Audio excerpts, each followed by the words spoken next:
शब्दलतिका या चॅनलमध्ये आपले मनपूर्वक स्वागत. अध्याय 6. ध्यानयोग. श्री भगवान म्हणाले, जो आपल्या कर्मफलावर आसक्त नसून कर्तव्य म्हणून आपले कर्म करतो तोच वास्तविक संन्यासी आणि वास्तविक योगी होय. पण जो अग्निहोत्रादी कर्म करत नाही तसेच आपले कर्तव्यही करीत नाही तो संन्यासीही नाही किंवा योगीसुद्धा नाही. हे पांडुपुत्रा, ज्याला संन्यास म्हणतात तोच योग किंवा ब्रह्माशी युक्त होणे होय. कारण जोपर्यंत मनुष्य इंद्रियतृप्तीच्या इच्छेचा त्याग करत नाही तोपर्यंत तो योगी होऊच शकत नाही. जो अष्टांग योगामध्ये नवसाधक आहे त्याच्यासाठी कर्म हे साधन असल्याचे म्हटले जाते आणि ज्याने पूर्वीच योग साध्य केले आहे त्याच्यासाठी सर्व भौतिक क्रियांचे शमन हे साधन असल्याचे म्हटले जाते. जेव्हा मनुष्य सर्व प्रकारच्या भौतिक इच्छांचा त्याग करतो तसेच इंद्रियतृप्त्यार्थ कर्मामध्ये आणि सकाम कर्मामध्येही प्रवृत्त होत नाही तेव्हा तो योगारूढ झाल्याचे म्हटले जाते. मनुष्याने आपल्या मनाद्वारे स्वतःची अधोगती होऊ न देता स्वतःचा उद्धार केला पाहिजे. मन हे बद्ध जीवाचा मित्र तसेच शत्रूही आहे. ज्याने मनाला जिंकले आहे त्याच्यासाठी मन हे सर्वोत्तम मित्र आहे, परंतु जो असे करण्यामध्ये अपयशी झाला आहे त्याच्यासाठी त्याचे मन हे परमशत्रूच असते.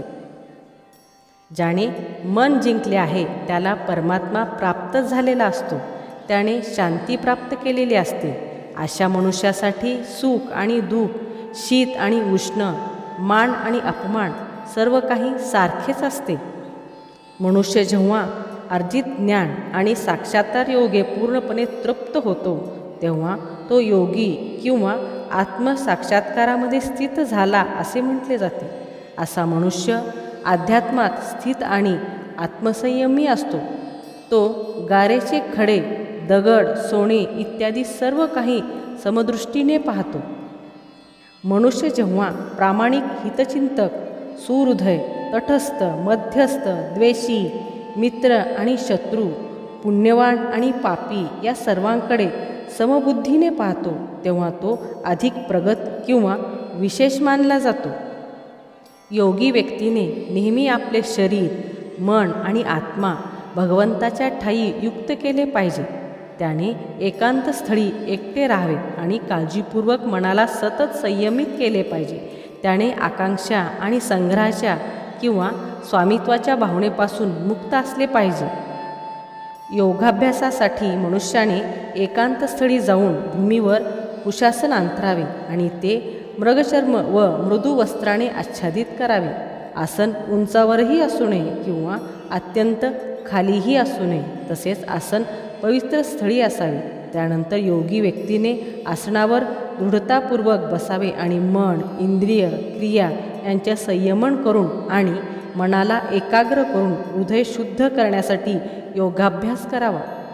मनुष्याने आपले शरीर, मान आणि मस्तक उभ्या सरळ रेषेत धरावे आणि नासिकाकडे स्थिर दृष्टी पाहावे. याप्रमाणे अविचलित आणि संयमित मनाने भयरहित होऊन कामजीवनापासून पूर्णपणे मुक्त होऊन त्याने हृदयात माझे ध्यान करावे आणि मला जीवनाचे परम लक्ष्य करावे. याप्रमाणे शरीर, मन आणि क्रिया यांच्या संयमाचा निरंतर अभ्यास करून मन संयमित झालेला योगी भौतिक जीवनाचा लय करून भगवद्धामाची प्राप्ती करतो. हे अर्जुना, जो अत्याधिक खातो किंवा अत्यंत अल्प खातो, जो अतिशय झोपतो किंवा पुरेसा झोपत नाही तो योगी होण्याची शक्यता नाही. जो मनुष्य आपल्या आहार, निद्रा, विहार किंवा करमणूक आणि कर्म करण्याच्या सवयीत नियमित असतो तो योगाभ्यासाद्वारे सर्व सांसारिक दुःखाचे निदान करू शकतो.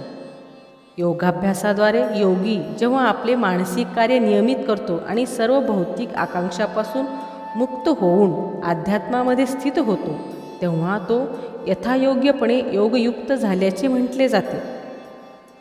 जेथे वाऱ्याचे संचलन नाही, ज्या ठिकाणी ज्याप्रमाणे दीप संथपणे तेवत राहतो त्याप्रमाणे संयमित मनाचा योगी आत्मतत्वावरील आपल्या ध्यानामध्ये सदैव स्थिर असतो. योग अभ्यासाद्वारे मनुष्याचे मन जेव्हा सांसारिक मानसिक क्रियापासून पूर्णपणे संयमित होते तेव्हा त्या अवस्थेला पूर्णपणे समाधी असे म्हणतात.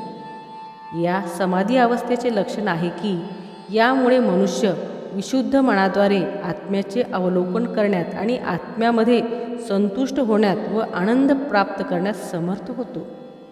त्या आनंदमय अवस्थेत दिव्य इंद्रियाद्वारे साक्षात्कार झालेल्या अमर्याद दिव्य सुखामध्ये मनुष्य स्थित होता. याप्रमाणे स्थित झाल्यावर सत्यापासून कधीच ढळत नाही आणि या सत्याची प्राप्ती झाल्यावर याहून अधिक श्रेष्ठ असे काही असेल असे त्याला वाटत नाही. अशा अवस्थेमध्ये स्थित झाल्यावर मोठ्या मोठ्या संकटामध्येही विचलित होत नाही. भौतिक संसर्गामुळे निर्माण होणाऱ्या दुःखापासून हीच यथार्थ वास्तविक मुक्ती आहे. मनुष्याने दृढ निश्चयाने आणि श्रद्धेने योगाभ्यासामध्ये युक्त झाले पाहिजे आणि त्या योगामार्गातूनच विचलित होऊ नये. मानसिक तर्कामुळे उत्पन्न झालेल्या सर्व भौतिक कामनांचा पूर्ण त्याग करून मनाद्वारे सर्व इंद्रियांना सर्व बाजूंनी संयमित केले पाहिजे. हळूहळू क्रमशः दृढ विश्वासाने युक्त झालेल्या बुद्धीद्वारे समाधीमध्ये मनुष्याने स्थित झाले पाहिजे आणि याप्रमाणे मन केवळ आत्म्यावर स्थिर केले पाहिजे व इतर कशाचाही विचार करू नये.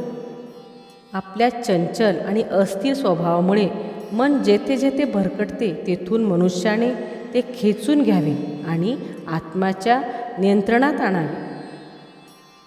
ज्या योगी मनुष्याचे मन माझ्यावर स्थिर झाले आहे त्याला निश्चितच दिव्य सुखाची परमावधी प्राप्त होते. जो रजोगुणाच्या पलीकडे असतो त्याला ब्रह्माशी असलेल्या गुणात्मक स्वरूपाचा साक्षात्कार होतो आणि याप्रमाणे तो आपल्या पूर्व कर्मफलापासून मुक्त होतो.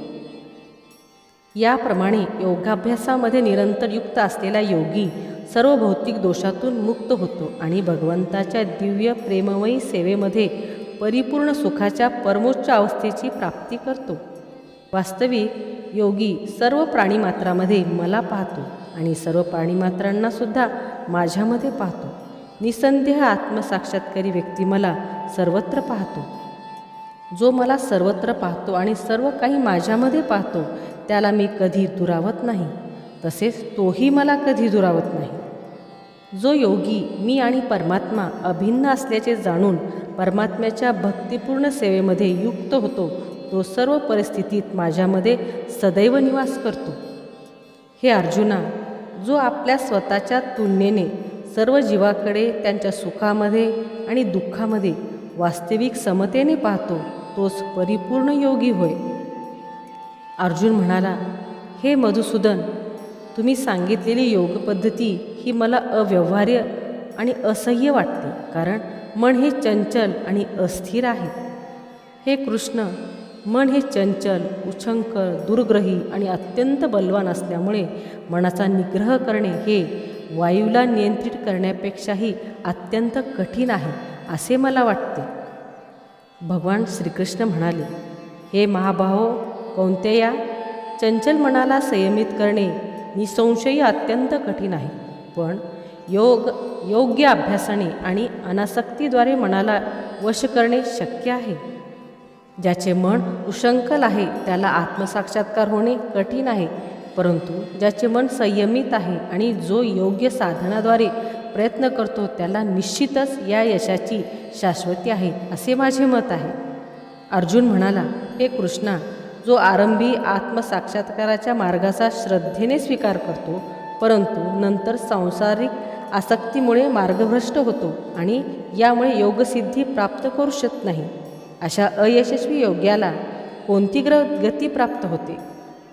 हे महाभाव कृष्णा, ब्रह्मप्राप्तीच्या मार्गावरून भ्रष्ट झालेला असा हा मनुष्य आध्यात्मिक आणि भौतिक यशोमार्गावरून कोणत्याही दिशेला स्थित नसलेल्या छिन्न विच्छिन्न ढगाप्रमाणे पतित होऊन भ्रष्ट तर होत नाही ना?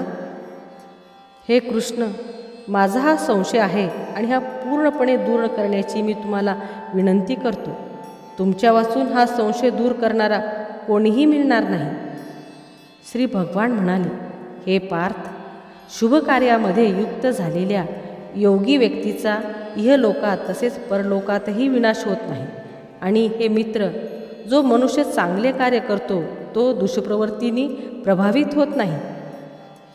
योगभ्रष्ट योगी पुण्यात्म्याच्या लोकामध्ये अनेकानेक वर्ष सुखोपभोग घेतल्यानंतर पुन्हा गुणवान कुटुंबामध्ये किंवा वैभवशाली कुटुंबामध्ये जन्म घेतो, अथवा तो अत्यंत बुद्धिमान योगी व्यक्तींच्या कुळात जन्म घेतो.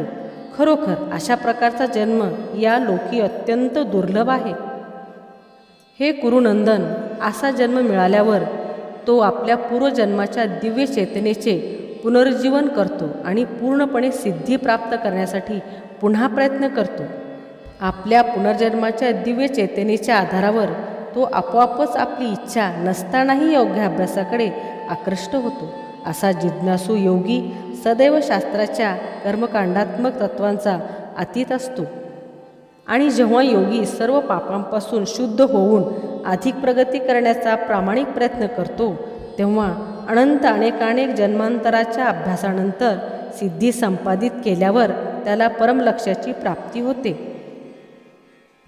योगी मनुष्य हा तपस्वी, ज्ञानी आणि सकाम कर्मी व्यक्तीपेक्षाही श्रेष्ठ आहे. म्हणून हे अर्जुना, तू सर्व परिस्थितीत योगी हो. आणि सर्व योग्यामध्ये तो दृढ श्रद्धेने सदैव माझ्यामध्ये वास करतो, अंतःकरणात माझे चिंतन करतो आणि माझी दिव्य प्रेममयी सेवा करतो, तो माझ्याशी पूर्णपणे योगयुक्त असतो. तोच सर्वश्रेष्ठ योगी होय, असे माझे मत आहे. व्हिडिओ आवडल्यास नक्की सबस्क्राईब करा, लाईक करा आणि शेअर करा. धन्यवाद.